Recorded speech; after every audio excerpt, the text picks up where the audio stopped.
And yes, indeed, it was another day for agony for the Golden Arrows and for Coach Saliu Salami, of course, Rafiu Salami and the boys as they lost to Cape Verde in the African Nations Handball League yesterday to Cape Verde. Good morning and welcome to Sports Recap on Hibs TV. And I am Daniel Obasi. Good morning and welcome. I am Aidan Lubem. I'm taking you through a tour of what has happened in the world of sports.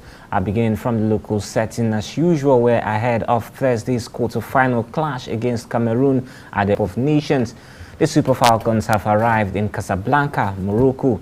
Of course, the Falcons media team confirmed their arrival on social media and revealed this on social media, where she said they arrived in Casablanca in build-up for the WAFCON shutdown. A lot. I think when you look at what is happening with the Super Falcons and how they've been able to bounce back from that first loss against South Africa shows that this side are really going for the La Decima, which is the 10th trophy for them. So for me, now they're going to a place where these Cameroonian ladies have been dominant. They've won one of them. Said the hotel, the field close to where the hotel where the Super Falcons stay are 45 minutes away, while the Cameroonian ladies are close to the stadium. So that is another factor. The Cameroonian ladies might just... But where they finished second in Group C behind South Africa, who topped the group with 9 maximum points. And now talking about the South African team, the Banyana.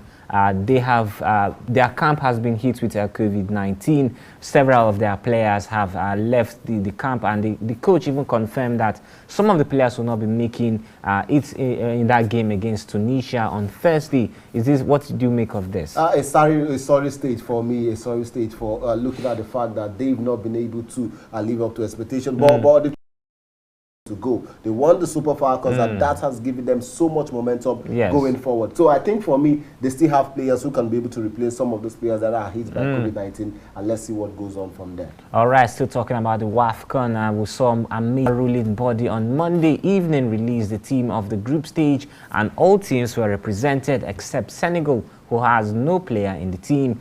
Nigeria's winger Ajibade, who has 2 goals, featured alongside Ohale, who won man of the match against Burundi and was included in the list. Ohale and Ajibade making the CAF team of the group stages. It's no surprise for me, most especially for Rasheedat Ajibade. She has been tremendous ever since we lost to South Africa. The game against Botswana and the game against Burundi was tremendous for me, for her. Massive turnout in terms of the attacking flair. She scored a goal against Burundi, scoring the penalty kick. And the only player from the Super Falcons I'm really surprised not making the list is Alozie. And about whichever way, this is a good call. Hale and Rasheedat in the CAF women's group stages for me is wonderful. What of Ifeoma Onumonu? Tremendous, but she needs to do more. Of course, talking about needing to do more. Nantes winger Moses Simon and Copenhagen youngster Akinkunmi Amo, yes, they really have to do more because they have been dropped out of the list of nominees for the 2022 CAF Awards. Simon was initially among the 30-man shortlist for the African Player of the Year, released on June 30, and Amo was shortlisted alongside 9 others for the Young Player of the Year in the men category. However, CAF on Monday released a final studded list of nominees who will now feature 10 players in the list, and of course the Young Players of the Year award was halved, and despite winning the Danish Superliga with Copenhagen, Amo did not make out the cut.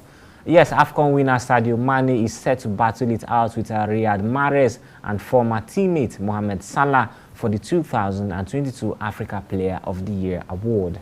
A lot. Moses Simon, I think, like I said before we came on the set, is the fact that Nigeria didn't qualify past the group round of 16. Now, all of the 10 listed nominees for the men's player of the year, each of them at least got to the quarterfinals or to the semi-finals. And then Mohamed Salah and Sadio Mane played in the final. So for me, we already know who's going to win it. It's going to definitely be, for me, Sadio Mane. Liverpool, marvelous season, and of course with Senegal winning the AFCON for the very first time. Of course, and of course in the coaches category, we have Aliou Cisse, who won the AFCON with Senegal. Pitso Mosimane, Carlos Queiroz, that's the former Egyptian coach, Tom Saintfiet, and Walid Regragui. And those are the people that have been included in the list for the coaches of the men's award.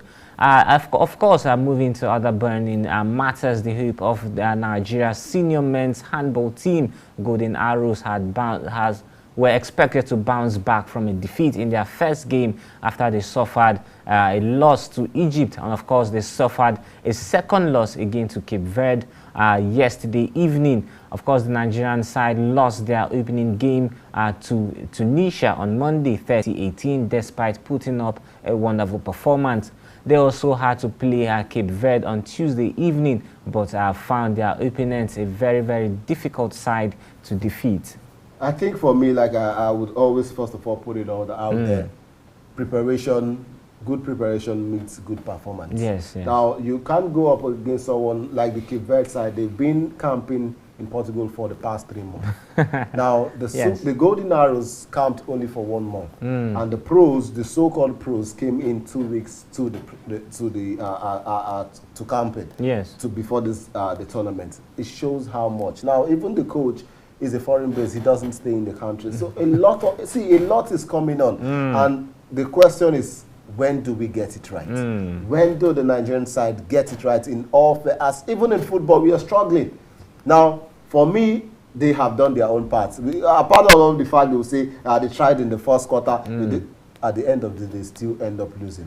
So go back to the drawing table, get it right, and then now the question would be how much budget is given to these people to prepare, because preparation has to still do with what? We'll be able to get the finances, the accommodation for camping. Now, what is the ministry doing? What is the federation doing to make sure that these players are comfortable in camp?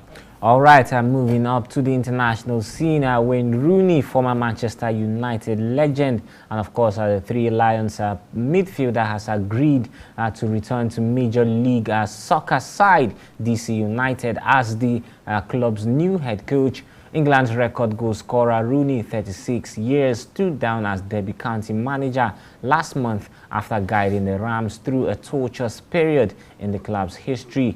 His first job in management saw him lead the club through administration and relegation to League One, and spent 18 months in Washington at DC United before joining Derby as a player coach in 2020. Of course, a good one for him. Probably building up the CV, and let's see what he can be able to do with DC United. All right, still talking international stories. Robert Lewandowski, yes, the Polish man, has arrived for his pre-season medical at a Munich hospital, along with other Bayern stars on Tuesday, even as Barcelona continue to be linked to the Polish striker. At the end of May, Lewandowski said it was certain that his story with Bayern had come to an end. Meanwhile, Barcelona have expressed an interest in a 34-year-old striker who has twice been voted FIFA's Men Player of the Year. And of course, according to German media, Barcelona made an initial offer worth a guaranteed 40 million euros, but have since increase the amount. They will definitely know they need someone like Lewandowski. They really need him at the moment. But the question is, Bayern Munich are not really to let him go. Now the player already on personal grounds wants to leave. Now the club are holding him for. We see almost the same, a different plea. Chelsea have agreed with a deal with Leeds United, but the player Rafinha is not ready to go to Chelsea, but he has decided to go to Barcelona. So a lot is happening in transfer, and it also still has to do with the player's dream. Players are need. He wants to play in a particular club. He doesn't play. Even if the club chooses to sell him, he wants. The same thing with De Jong, with Manchester United and Barcelona. A lot is happening in the transfer market. The question is, who gets who at the end of the day? Of course, talking about transfer speculations, as Chelsea, who were able to sign a Manchester City attacker, talking about Raheem Sterling, are still in talks to sign Napoli defender Kalidou Koulibaly and Manchester City centre-back, that is Nathan Ake. Thomas Tuchel's side have been left short in central defense after the departures of Antonio Rudiger of Real Madrid and Andreas Christensen to Barcelona, both on free transfers. The Blues are hopeful of signing both Ake and Koulibaly. Meanwhile, Raheem Sterling's move from Manchester City is expected to be confirmed in the next 48 hours. I think a good one. The Koulibaly deal is almost done and dusted. Koulibaly has agreed personal terms with Chelsea. Now, Napoli wants more. Napoli wants around 40 million euros at the moment. They want a little bit bigger offer for him. Now, Chelsea have tabled only 35. Now, they want it to increase up to 40 million and all of that. But Koulibaly has agreed personal terms, and Chelsea need a defender. That is just the big question. And I think they will go all out to get someone like Koulibaly. All right, before we go, let's quickly let you know that Egypt has appointed a new coach, of course, after the sack of Ehab Galal, after failing. And of course, the two coaches, talking about Carlos Queiroz and Galal, were both removed from their jobs and replaced with Victoria, who is a Portuguese tactician. That's the much we can take on Sports Recap this morning. I am Aidnan Lubem. And also congratulations to Manchester United for defeating Liverpool 4-0 on the first game in Erik ten Hag era. I am Daniel Obasi. Thank you for watching.